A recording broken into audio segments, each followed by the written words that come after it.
mademoiselle, monsieur, bienvenue à Metro News. Voici les principaux titres qui seront développés aujourd'hui. 2 personnes sont déjà mortes du coronavirus en Haïti. 30 autres ont été testées positives depuis la découverte des 2 premiers cas le 19 mars dernier.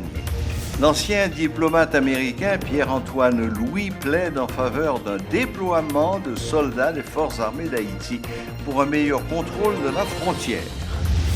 L'armée d'Haïti sera déployée dans le but de sécuriser les centres hospitaliers de la capitale et notamment les espaces d'isolement ainsi que les convois humanitaires. C'est ce qu'a annoncé le ministre de la Défense, Jean Walnar Dorneval.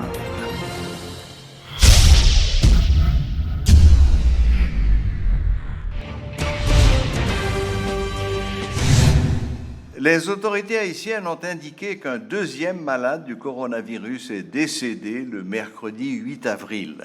Il s'agit d'une femme de 63 ans souffrant d'hypertension artérielle, rapporte le ministère de la Santé.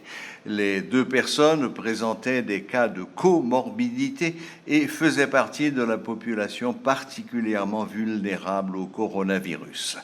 Dans le même temps, les autorités sanitaires ont affirmé que 3 nouveaux cas de coronavirus ont été enregistrés hier. Le nombre de cas confirmés après test du laboratoire national est désormais de 30. Au cours de la dernière semaine, le ministère de la Santé a recensé 14 nouveaux cas de contamination.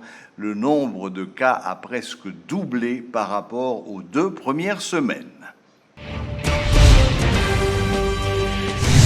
Le gouvernement américain a déporté 68 Haïtiens sans papier. Selon le ministre haïtien des Affaires étrangères, Claude Joseph, le nombre de déportés aurait pu être plus élevé, mais à la suite de négociations avec les autorités américaines, les responsables haïtiens ont pu obtenir la suspension du rapatriement des criminels. Le chef de la diplomatie haïtienne a fait remarquer que l'ICE a procédé à des tests médicaux pour toutes les personnes concernées. Ceux qui présenteront des symptômes devront être isolés. Sujet qui symptomatique yo, ou manière pour yo pas quitter yo propager virus là dans mi-temps yo. Et côté pas nous en Haïti, les arrivés, y a météo en quarantaine et prise en charge là assurée par le ministère de la Santé publique à la population. Moment, c'est un moment de solidarité. C'est haïtien yoye. Nous pas gagner pour nous paniquer, faut que nous recevoir yo. Ça qui est important encore. C'est que monde qui vini yo pas gagné de histoire criminelle, c'est de monde qui dans de situations irrégulières aux États-Unis. Monde qui gagne histoire criminelle yo, nous demander autorités américaines yo pour ce soir sous déportation ça yo. Nous inviter profiter occasion ça pour nous demander tout le monde suivre consigne autorités sanitaires pour nous faire face à problème ça. Également, quoi en pile nous connaît dimanche qui était 5 avril là, il y a un ensemble de compatriotes nous qui refoulés qui sorti Turk and Caicos et moun sa yo situation différente de 68. C'est des moun c'est un seul jour yo te gen fait. Turk and Caicos autorité yo moi-même particulièrement parler avec gouverneur là. Moi ouais comment moun yo te alarmé. Donc nous recevoir frère nous action nous encore dignement. Autorité sanitaire yo assurer suivi qui nécessaire yo. Le manque de contrôle sur la frontière haïtiano-dominicaine, notamment du côté haïtien, constitue un risque majeur dans la transmission de la maladie liée au nouveau coronavirus. L'ancien diplomate américain Pierre-Antoine Louis préconise un déploiement de soldats des forces armées d'Haïti pour un meilleur contrôle frontalier. Des dispositions ont été prises par les forces armées d'Haïti en vue de sécuriser plusieurs centres hospitaliers de la capitale et notamment les espaces d'isolement. Les convois également seront sécurisés.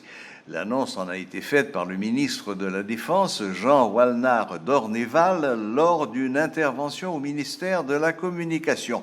Monsieur Dorneval souligne en même temps que les militaires font face à un manque d'équipement nécessaire dans le cadre de leur déploiement, ce qui constitue un obstacle majeur.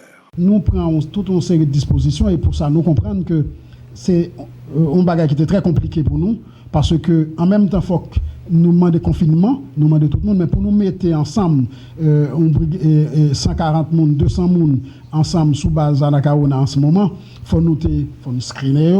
Il faut nous prendre une série de dispositions et 3 fois par jour, il faut que nous obligions tout prendre température.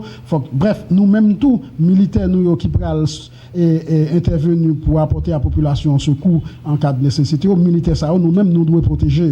Donc, c'était une difficulté majeure pour nous faire, mais la mise en place a commencé et nous pensons que d'ici la fin de la semaine prochaine, nous sommes parfaitement en état d'opération, prêt pour nous intervenir en cas de nécessité.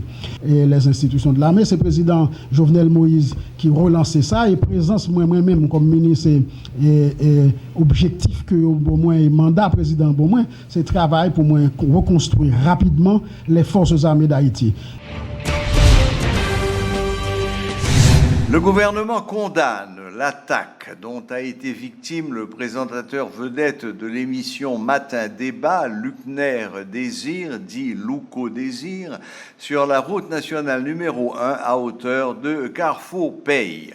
Les forces de l'ordre travaillent actuellement afin de traquer les bandits qui sèment la terreur dans cette zone, a fait savoir le secrétaire d'État à la communication, Eddie Jackson-Alexis. Nous dit, quel que soit citoyen, les grands droits pour le circuler n'importe côté sous territoire. Groupe armé qui porte non, n'importe qui qualité non, pas de droit attaquer personne. Nous demandons tout le monde pour garder sans foyer et continuer à protéger les journalistes. Pendant que l'autorité de l'État avec difficulté qui gagne et réalité certaines zones présentées par rapport à la configuration qui rend l'action plus complexe, l'État continue à faire travail. Nous demandons aux populations pour continuer à collaborer avec l'autorité concernée dans le domaine sécurité, dans le domaine défense, dans le domaine police, pour que nous arrivions à coaper ensemble bandits qui cachent plusieurs côtés sous territoire. Nous apprenons nous côté avec les 2 personnes dans la machine pour qu'on ait un état de santé stable. Après on fin subir attaque là, il y a un centre hospitalier qui était aux soins. Nous félicitons le personnel médical qui te comprend la nécessité pour porter secours à les journalistes là et à les gens qui étaient avec eux. Encore une fois dans nos gouvernements, nous condamnons l'attaque ça. Nous dénonçons quel que soit côté de sortie. Groupe ça est ciblé, mais il est caché, il pas qu'à faire toute vie caché. La police, l'autre instance qui concerne les affaires de sécurité gagne pour arriver sous yo. Groupe yo pas qu'à faire pays à peur. C'est moment pour nous garder sérénité nous, pour nous continuer à sensibiliser sur ça qu'a fait peur aujourd'hui qui sur ça n'a fait face avec aujourd'hui qui c'est coronavirus là. Voilà, la boucle est bouclée. Merci de nous rester fidèles. Gardez votre calme, prenez votre mal en patience et à la prochaine. Même heure, même chaîne.